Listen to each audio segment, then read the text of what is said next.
Welcome back everyone to our study of the origins of the French Revolution. In this lesson we're going to talk about the series of events that revolves around the eventual establishment of the Estates General, which is something that Louis XVI was very reticent to utilize, at this point at least.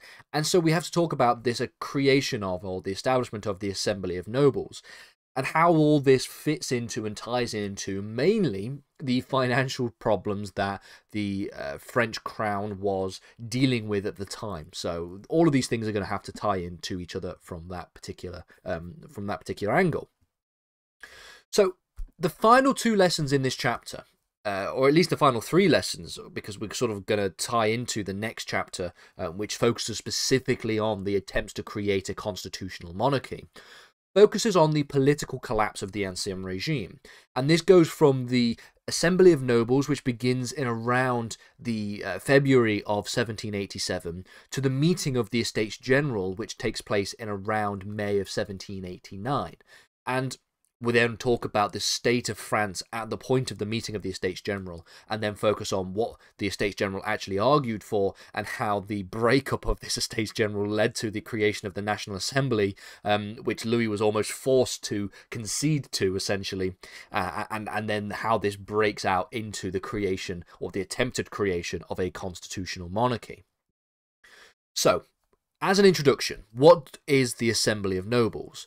Well, the calling of the Assembly of Nobles was due to numerous factors, the majority of which, of course, related to the economic problems that Louis XVI was facing during this later period of the Ancien regime, specifically the finances and the ever-increasing royal debt, and the failure to do anything significant and substantive to actually be able to deal with the royal debt. So Cologne, who was one of the final, or at least the final of the time of his financial advisors, had failed to raise loans in 1786, and therefore the ability for Louis to instigate further taxation policies has to be hinged on the consent of the Paris Parliament. Now, the Paris Parliament arguably had to consent to Louis XVI's taxation policies, despite the fact that Louis XVI was an absolute monarchy. So, Louis XVI could have technically gone around the Paris Parliament, but at this point in French history, it would have been incredibly unpopular and could have probably led to a revolution regardless, which we will see in a second. What is problematic about this idea, the problematic about Louis trying to instigate further taxation policies through the consent of the Paris Parliament, is the fact that the Paris Parliament had little confidence in both Louis XVI and his advisors, such as that of Cologne. And so therefore, they refused to agree to any new taxation policies in 1785. So, lacking any confidence, they refused to implement any kind of suggestions on the part of Louis or Cologne. And so, like I said, there was a mechanism that was in place that allowed for Louis to override decisions that was made by the Paris Parliament. And this was done through something known as a lit de justice, which was essentially the creation, or the requirement of a special royal session. And so this fits in line with this idea of the Ancien regime and Louis XVI being an absolutist monarchy. But on the other hand, this would be incredibly unpopular. And so on paper, he had the absolute authority to do such a thing.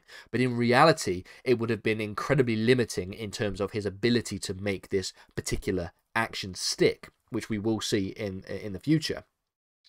And so, to try and get around having to use a lit de justice, a special royal session, and to try and get around the Paris Parliament, what he did, on the advice of Cologne, was to call the Assembly of Nobles. And so the Assembly of Nobles would be made up of a number of high-ranking members of French society.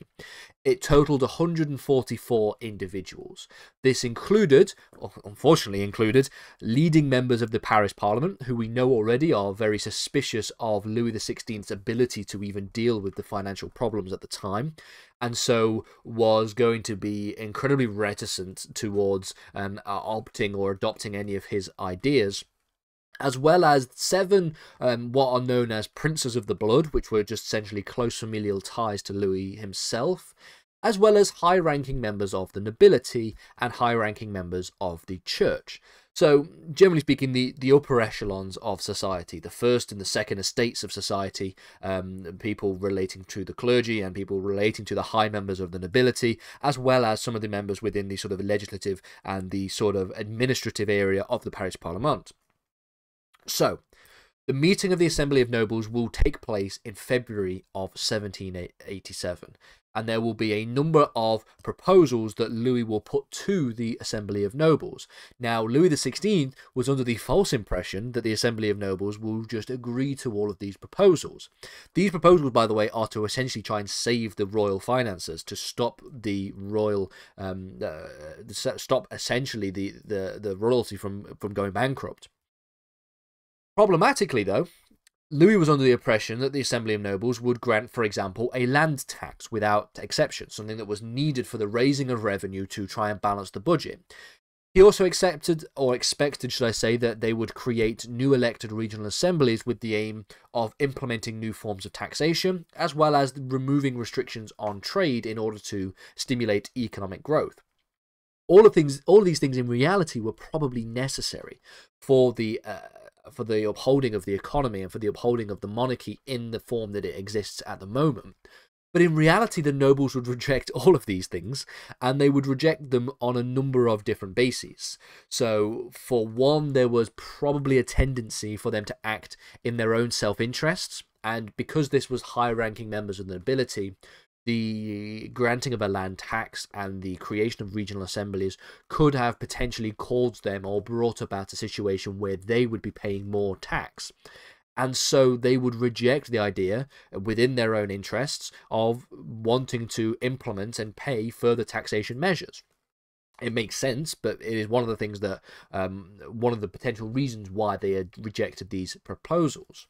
A second thing is that they probably wanted to make a more formal stand against this idea of absolutism.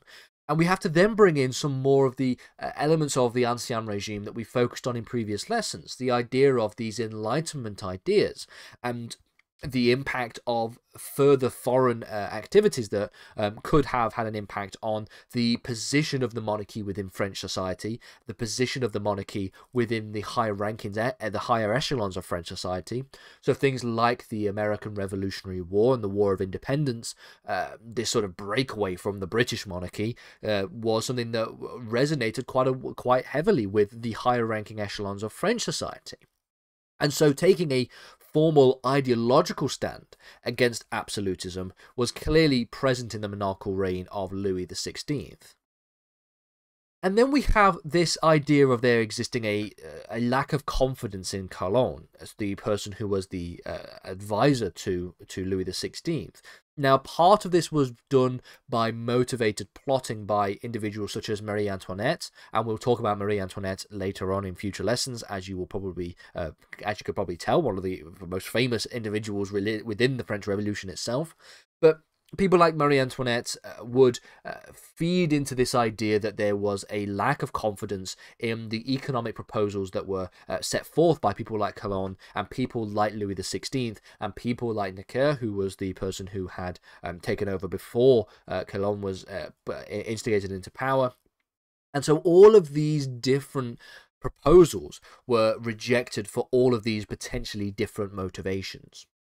And this would then bring Louis to a breaking point situation, because following the failure of Calonne and the clear lack in confidence that the assembly had, what happened was that Louis would have to replace Calonne, and did so by introducing and appointing the Archbishop Brienne instead.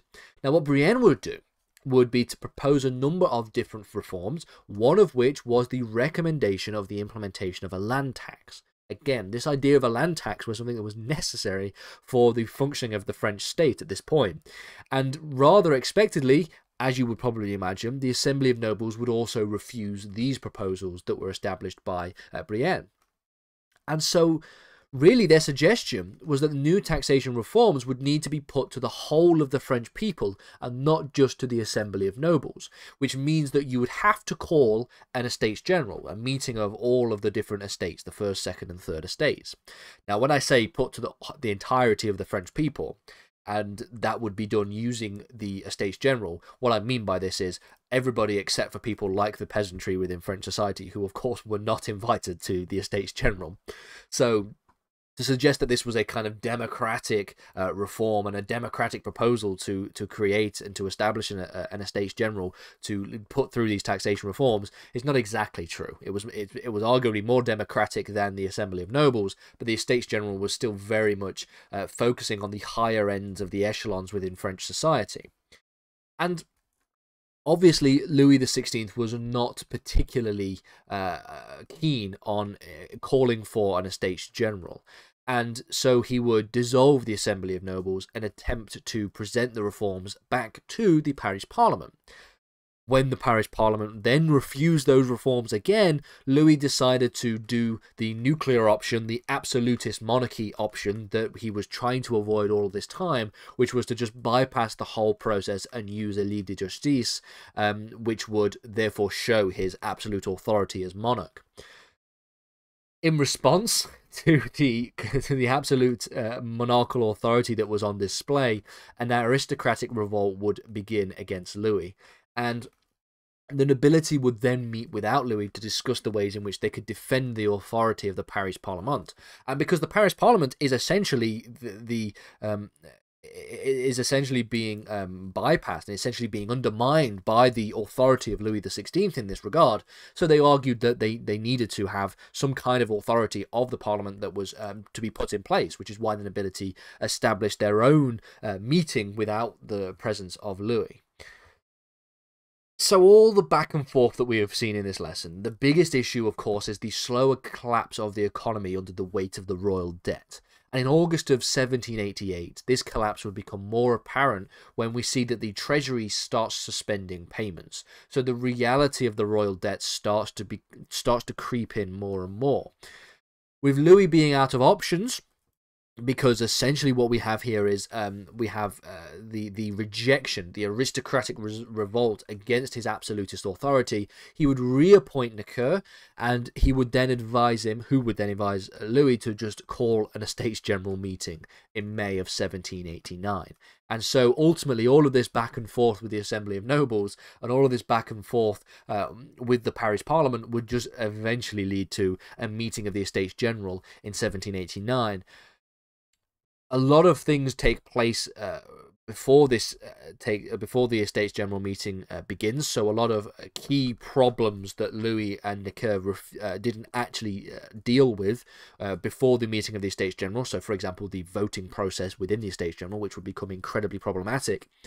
And so all of these things would lead to the failure of the monarchy to really uphold the absolutist position that they had, and therefore we see these attempts at creating a constitutional monarchy instead, which devolves into revolution anyway.